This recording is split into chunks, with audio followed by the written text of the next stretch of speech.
Arthur, can you explain why the Department of Energy is questioning our environmental impact reports from 2012?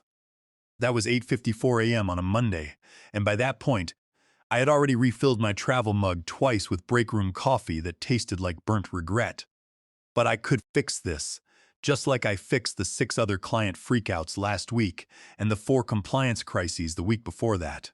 I took a breath, pinched the bridge of my nose, and said the thing I always say when I am about to shove an entire corporation back into alignment. I am on it. That was what I did. I was the calm. For 9 years, I had been the compliance director and the invisible duct tape holding Apex Infrastructure Solutions together, particularly our crown jewel, the $290 million utility account with Lander and Holt Utilities. It was a beast of a client. We were talking interstate power grid investments, federal oversight, EPA clauses, and DOE compliance, and somehow I made it all run like a microwave clock. Quiet, reliable, taken for granted. That was how I liked it mostly. I did not need applause or fancy LinkedIn buzzwords. I just wanted my work respected. Which, spoiler alert, it was not. Not anymore. If you have ever been the person who keeps the chaos from tipping into catastrophe, who makes the whole circus look effortless while everyone else gets promoted for doing nothing, you know how this feels. Anyway, back to Monday. I had just managed to calm our Lander and Holt representative, Nadine Carson, a woman who once threatened to pull their entire account over a typo in a contract footer, and was drafting a recovery email when he walked in. "Hey Artie," said Bradley, the CEO's son and recently self-declared Executive Vice President of Strategy, even though his last strategy involved posting inspirational quotes over stock photos of construction sites on our corporate Instagram. "We should really talk about modernizing your role." My spine itched. Modernize is corporate speak, for we are about to screw you and then gaslight you into thanking us. Bradley had started floating around the executive floor like a bad scent, dressed in tailored suits he did not earn and absolutely useless. I had kept my distance. I had survived 5 leadership changes, 1 merger, 2 budget freezes, and 1 CFO who tried to explain accounting principles to me using sports metaphors. I was 56 years old, and I was not scared of him. But Bradley, he had that dangerous blend of ignorance and power that always precedes disaster. He had been promoted not because he had earned it, but because the CEO, Richard Thorne, could not say no to Sunday golf with his only son. Now Bradley was sniffing around my clients, sitting in meetings uninvited, interrupting with ideas like, "What if we rename the compliance team the Client Happiness Unit?" The first time he tried to muscle in on my Lander and Holt account, he asked Nadine if the power plants could be painted blue to match our new logo. Nadine had blinked once slowly, looking at him as if he were a talking dog, and asked to reschedule the meeting. I smoothed it over again. So when Bradley hovered by my desk that Monday, sipping his iced matcha and wearing a blazer like it was a costume, I knew what was coming. I smiled like I did not. "I think we can optimize this process, Artie," he chirped, tapping my contract tracker like it offended him. "You do a lot of hands-on communication, but have you considered automating that?" "With what?" I asked. "A chatbot?" He beamed. "Exactly. Somewhere deep in the Federal Energy Regulatory Commission office, a compliance officer probably felt a disturbance in the force. But I nodded, took my notes, and smiled, because that is what you do when someone with the CEO's last name is determined to step over your body to climb the corporate ladder. The rest of the week blurred into the usual scramble. The client flagged a vendor discrepancy. I unraveled it. They panicked about a missing compliance clause. I located the time-stamped amendment, because of course I had kept it. Bradley, he disappeared into workshops with the marketing intern he kept calling his chief of staff. By Thursday, I had slept maybe 9 hours total. But we got the project approval signed, the federal compliance report submitted, and the client sent a thank you email directly to me. A real honest-to-God thank you at 4:52 p.m. I was still glowing from that when my calendar pinged. Meeting 5 p.m. HR room 4B. No sender, no subject, just that. And in that moment, my whole body went cold. See, when you work 9 years in any office, your instincts sharpen. You can smell layoffs like a thunderstorm coming. But this was something else. I felt it in my stomach before I even left my desk. The air got heavy. My badge strap felt too tight. I grabbed my folder, the one I always carried for client-facing meetings, just in case, and walked down that beige hallway like a man walking into his own funeral. I did not know it yet, but the man who stepped into room 4B was not coming back. Bradley was already seated when I walked into the room, looking like a teenager who had snuck into his father's study. The HR manager, Carla, sat beside him, looking like someone trapped between a live grenade and a toddler holding a lit match. Bradley did not even glance up from his phone until I shut the door behind me. "Arthur," he said, trying to sound authoritative, "thanks for coming on such short notice." I said nothing, just sat down. You learn after years of being the adult in the room that silence can be a scalpel. Let them talk. Let them make the first incision. Bradley cleared his throat and laced his fingers. So he began. "This is not easy, but after careful review of departmental synergies and strategic redundancy," he glanced at Carla like he wanted applause for using a big word. "We have decided your role is no longer aligned with our forward-facing initiatives. Translation, you are done." I looked at Carla. Her eyes darted away. HR is just the corporate guilt sponge. Bradley went on, chirpy as a Roomba trapped in a closet. "We appreciate everything you have done, but we are streamlining account oversight to create a more agile structure." I did not blink. "You are firing me?" A pause. "It is not about you per se," Bradley said, smiling like he just invented empathy. "We will be handling the clients ourselves now." And there it was. The knife dressed as progress. I glanced at Carla again. She slid a manila envelope across the table. "Severance package, non-disclosure agreement, same old script." "Do you have any questions?" Bradley asked, already tapping at his phone. "We are giving you until end of day to pack up." The clock on the wall said 5:07 p.m. I opened the envelope, scanned the pages, and then I laughed. Not loud, not bitter, just a quiet, almost amused puff of breath. The kind that says, "Oh honey, you just threw a match into a puddle you thought was water." "No questions," I said. I stood up, straightened my blazer, slid the envelope back across the table like a receipt for a meal I did not order, and then I walked out. I did not cry, did not scream, did not make a scene, which honestly probably disappointed Bradley. The quiet ones always do. They want you to implode. They want your fury to validate their decision. But I was not giving him that. Instead, I walked to my desk, my corner desk, thank you very much, with a view of the skyline I had earned through late nights, weekend calls, and more compliance rescues than I could count. My nameplate still shone from the day I polished it. I sat down, logged in, no file deletions, no angry farewell emails, no dramatic exits, just one folder left open on my screen. Client contracts, active plus renewals, clearly labeled, clearly timestamped, clearly untouched. I closed the rest. Then I took the flash drive out of my briefcase, slid it in, copied one file, not for revenge, for protocol. I shut down my computer, took the framed photo of my late wife from the desk. She always said, "Do not let pretty people in expensive shoes take your dignity, Arthur," and tucked it into my briefcase. Left the pens, left the mug, left everything else. On my way out, I passed Bradley in the hallway laughing with someone from finance. He did not even notice me. Perfect, because what comes next he never saw coming. Outside, the sky was the color of old nickel, heavy and electric. The air felt like the moment before a thunderstorm breaks. I stood there a second longer than I needed to. Then I walked away, silent and smiling. Not because I was okay, not yet. Because I knew one thing they did not. That contract was still active, and Bradley Thorne had just walked into a legal buzzsaw in designer shoes. By the time I got home, I had peeled off my blazer and the betrayal both. The dog, a golden retriever named Rusty, did not even look up from the rug when I walked in, which felt weirdly fitting. 9 years of loyalty to a company, and suddenly you are just another cent on the furniture. I dropped my briefcase on the kitchen counter and poured myself 2 fingers of rye whiskey. Not a celebration, not yet. Just ritual, the first step in reclaiming my evening from the mouth of chaos. Then I opened my laptop because, see, I am not the kind of man who goes quietly. I am the kind of man who reads contracts, all the contracts, the kind who remembers every dotted line, every conditional clause, every forgotten amendment filed on a random Tuesday, the kind who does not just shake hands, I write the memo after. And 6 months ago, during a multi-agency audit of our federal grid investments, Nadine Carson, the client general counsel, had insisted on an amendment. She had looked at the rotation of junior analysts. Bradley was trying to cycle through the account and said, We cannot afford another shuffle, Arthur. I want continuity. Put it in writing.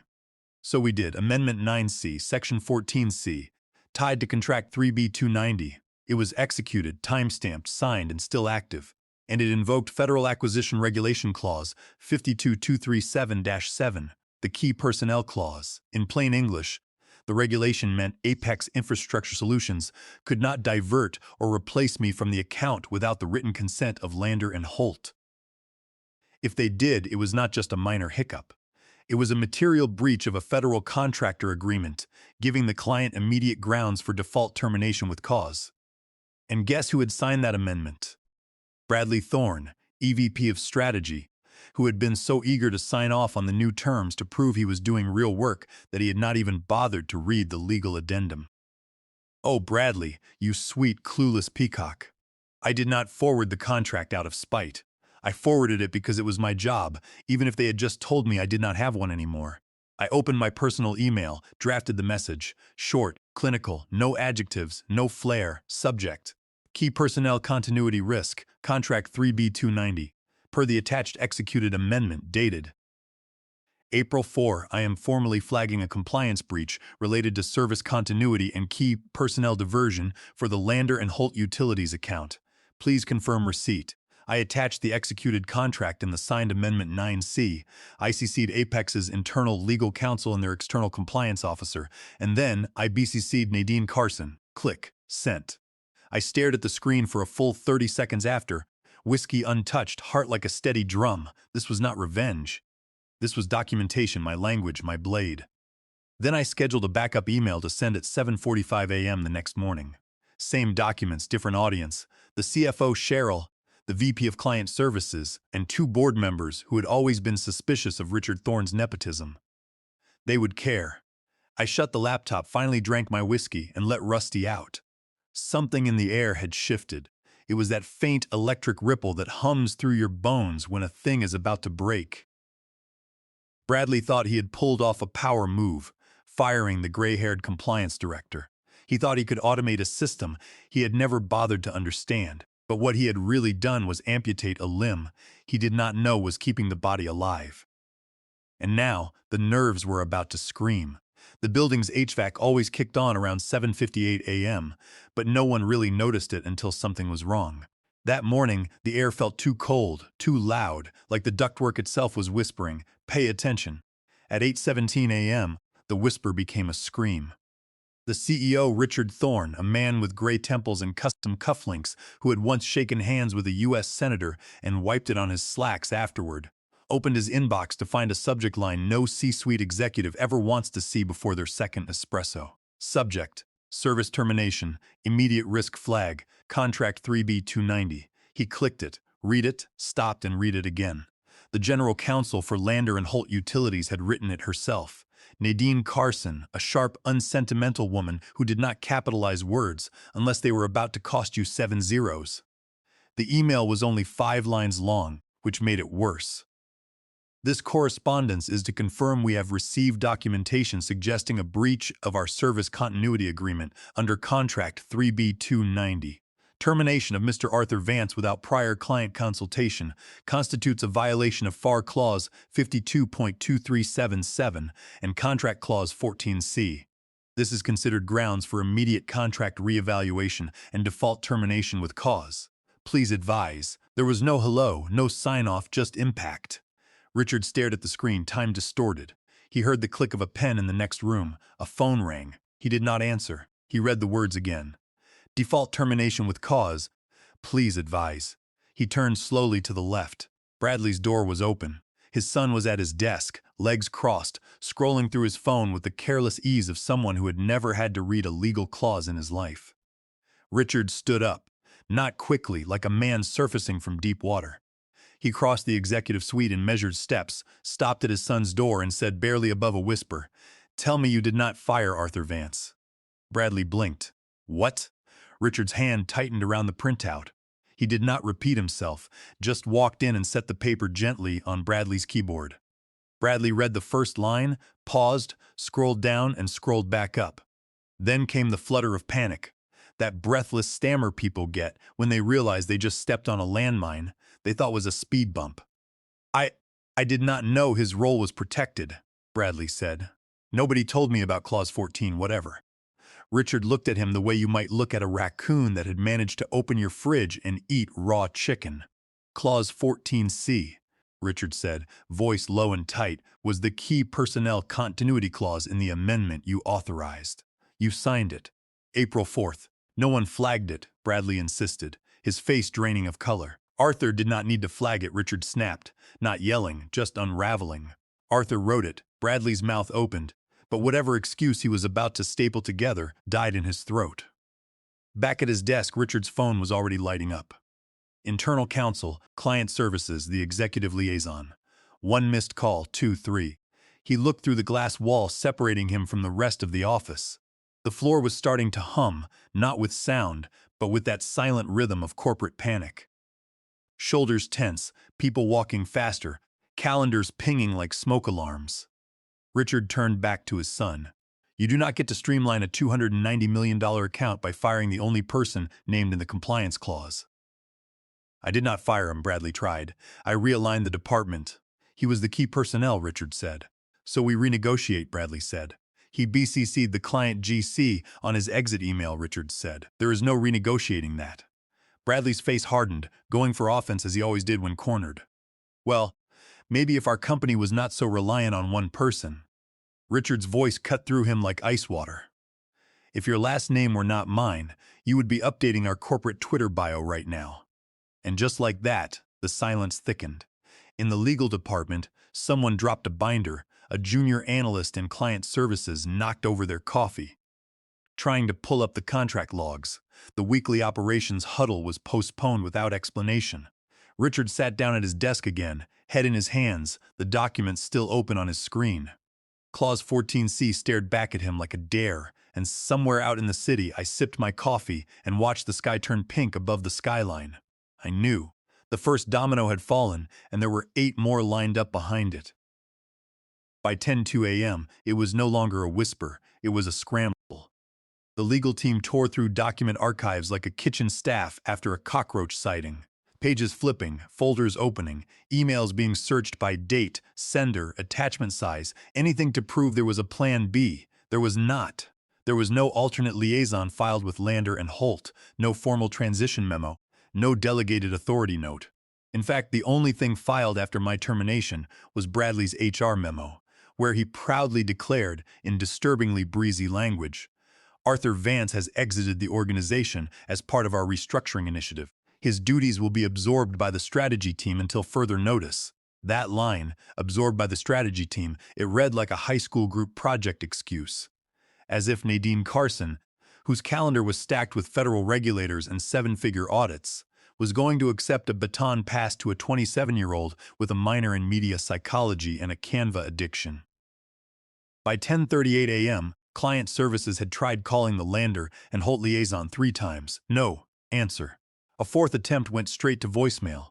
The email to Nadine bounced back a read receipt, but no reply. No thanks for the update. No, we will be in touch. Nothing. By 11:07 a.m., the weekly standing call was officially missed. It was a Thursday. That call had never been missed, not during wildfires, not during a 3-day server blackout. Not even the week Nadine's husband totaled their car and she took the call from the back seat of a tow truck.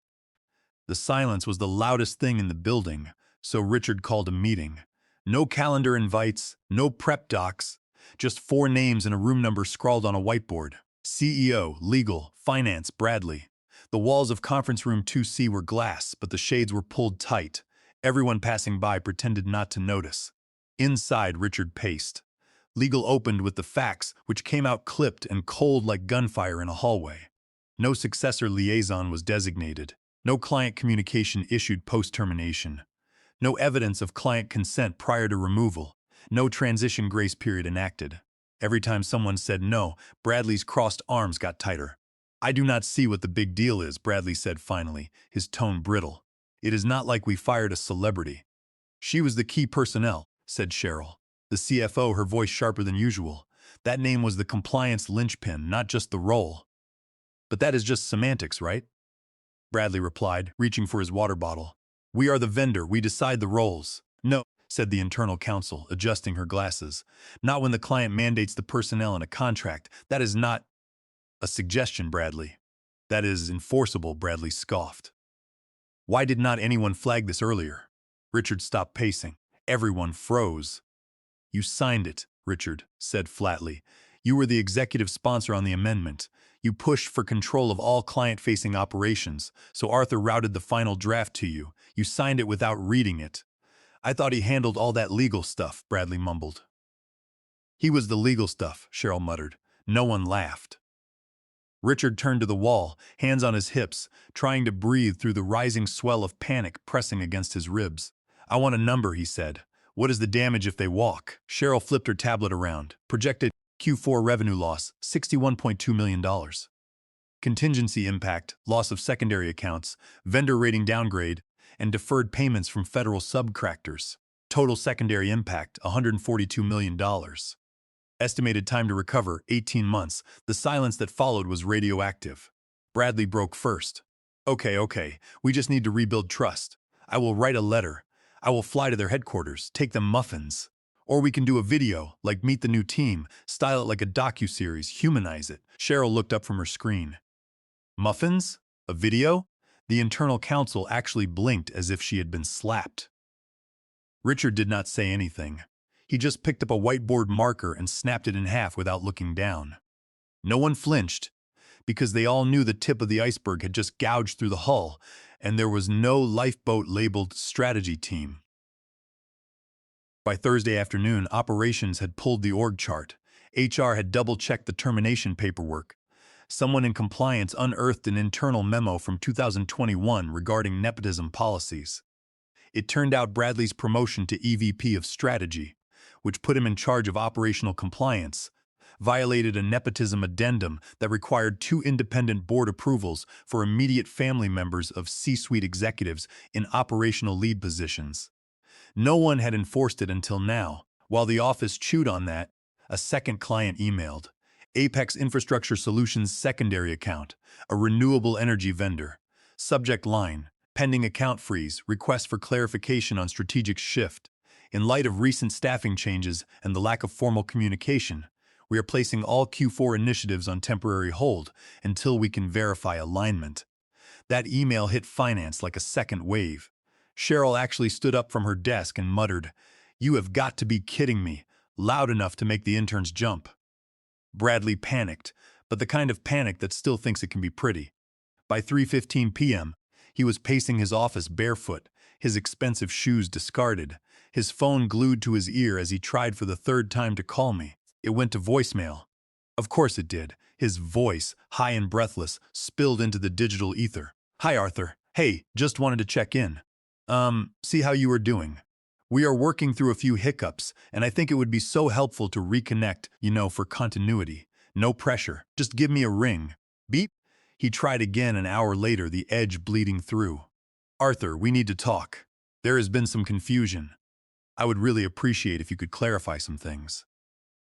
The board might be involved soon, and I think it would look really good if we were seen as collaborative. Please call me." Beep. I did not, because at that exact moment, I was seated at a sunlit patio table at Renner's Cafe, sipping black coffee and smiling across the table at someone who actually read contracts for a living. Her name was Diana Kemp, senior partner at Preston Marks Consulting, one of the few firms with the clearance to handle multi-million-dollar energy accounts with federal compliance requirements. And, fun fact, she was Nadine Carson's old law school friend. She smiled over her glasses at me. "So let me guess," she said. "They terminated you mid-contract without client sign-off, breached a key personnel clause, and now they are bleeding accounts like a stuck pig." I raised my coffee cup. "Something like that," Diana chuckled.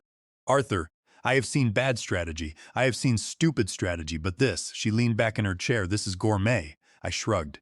"It is not my mess anymore." Diana tilted her head. "Want it to be?" I did not answer right away. The city kept moving, indifferent. But I felt the quiet shift under my feet. The earthquake had already happened. Now the cracks were just reaching the surface. The alert hit the executive team like a silent siren. Board special session, closed door, 6 p.m. Attendance, CEO, CFO, General Counsel, board members only. Under that, in plain language, no family members, no strategy team. By 5:45 p.m., the floor was practically humming. Phones buzzed in hands but were not answered. People moved quickly but avoided eye contact. The janitor vacuuming outside the elevator paused to listen, not because he was nosy, but because the entire building had gone suddenly quiet. Inside conference room 1A, the lights were dim. The air was sharp with the smell of whiteboard markers and tension sweat. The long table was lined with bottled waters no one touched. Cheryl, the CFO, sat near the screen, iPad in hand, looking like she had been awake for 3 days. When Richard Thorne walked in, he did not sit at the head of the table. He sat 2 chairs down. That choice said more than any speech could. "Let us begin," the chairman said. Cheryl stood up. "Here is where we are," she said, not even bothering with a slide-by-slide walkthrough. "If Lander and Holt withdraws, our Q4 revenue collapses. That account props up 3 satellite contracts, 2 joint ventures, and our compliance baseline. If we are flagged for a default breach, our federal vendor rating drops, and the pipeline dries up immediately." She swiped once. Slide projected loss, $61.2 million. Secondary impact, $142 million. Swiped again. Slide, recovery timeline, 18 to 22 months, assuming federal compliance reintegration. No one said a word. Then the general counsel cleared her throat and opened a paper folder. "I would like to read Clause 14C into the record," she said. "In the event that the designated liaison, Mr. Arthur Vance, is transitioned, terminated, or removed from active participation in the project, without prior written consent from Lander and Holt Utilities, said removal shall be considered a material breach of contract and grounds for immediate default termination with cause." She paused, looking around the room. Amendment 9C, executed April 4th. Signed by EVP of Strategy, Bradley Thorne. Effective for a period of 12 months with automatic renewal. No revocation notice was filed. The chairman spoke slowly.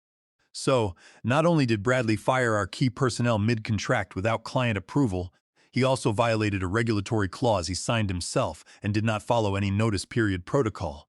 The GC nodded. "That is correct," Cheryl added, "and no backup was ever submitted. It is a dead-air handoff." Another board member looked over his glasses, and the CEO signed off on the son's promotion into that role against committee recommendation. Richard's voice was gravel. "Yes, and waived the oversight protocols?" "Yes," the GC folded her hands. "Then you are also responsible for this breach, Mr. Thorne, operationally and legally." That landed like a brick through a window. Cheryl broke the silence with one last note. "We have just received word Lander, and Holt's procurement portal has revoked our administrator access. We are locked out." The chairman closed his folder. "We will draft a formal response," he said. "No more communications from Bradley Thorne. From this moment forward, all contact goes through legal counsel. And, Mr. Thorne, the board will be holding a separate review session regarding your leadership. Your presence will be requested, not required." Translation: "Start cleaning out your desk." Richard did not flinch. He just sat there, bones turned to stone, staring at the empty screen. The final reply came at 7:12 a.m. Friday morning. No subject line. Just a short preview that popped up across 6 inboxes at once. "We will now be working through Mr. Arthur Vance's independent consultancy." Cheryl saw it first. She clicked. The message was barely a sentence long. "We will now be working through Mr. Arthur Vance's independent consultancy, JR Stratline Advisory LLC. He understands our compliance needs. All future correspondence should be directed to his firm. No threats, no lawsuit language. Just a decision. Signed Nadine Carson, GC, Lander and Holt Utilities." By 7:18 a.m., their procurement portal listed a new vendor code. Vendor, JR Stratline Advisory LLC. Primary liaison, Arthur Vance. The reaction was not loud. An analyst in operations stopped typing and just stared. The guy from IT, who always played pop-punk through his speakers, paused his music, and in the boardroom where a few souls had gathered early, there was only silence. Bradley, who had snuck back into the office early, stood by the table. He did not wait for the rest of it. He grabbed his folder, threw it across the table with a snap, and hissed, "You all wanted him gone." "No," Cheryl said, cool as ice. "You wanted him gone. We tolerated you." Bradley spun toward the legal counsel. "Are you seriously letting this happen?" Legal just held up the contract packet, tapping the corner of the page that bore his signature. "You signed it, Bradley. That was it." Bradley stood frozen for half a breath, grabbed his phone, muttered something about being done, and stormed out. His heels clacked down the hallway. No one followed him. The boardroom emptied slowly, like a funeral procession without the sobbing. Richard Thorne remained in his chair. The room had gone dim as the sun lowered through the slats of the blinds, casting lines across the table like prison bars. In front of him lay a copy of Amendment 9C, two signatures, Arthur Vance and Bradley Thorne. He stared at the page like it might apologize, but it did not. The board had voted. Arthur would not be rehired as an employee. There would be no walkback deal or public apology. But his new firm, J.R. Stratline Advisory, would be paid. Cheryl had already approved the purchase order. The retainer was in motion.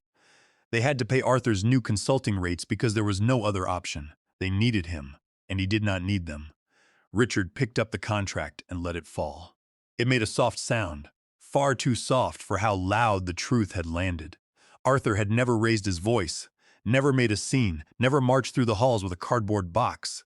He had simply walked away, documents in place, contracts intact. A single email BCC'd to the right person at the right time. He had not needed revenge, just gravity. Across town, in an office that still smelled like new paint and quiet ambition, I sat at my new desk. Sunlight was warm on my shoulders, my phone was silent, and my inbox was clean. My name was on the paperwork, my rates were locked, my firm was active, and I was not angry, I was not even smiling, I was still, calm and absolutely unshaken. You are the real MVPs of the office jungle. Thanks for watching. Smash that subscribe button, or the coffee pot might just forget your next brew.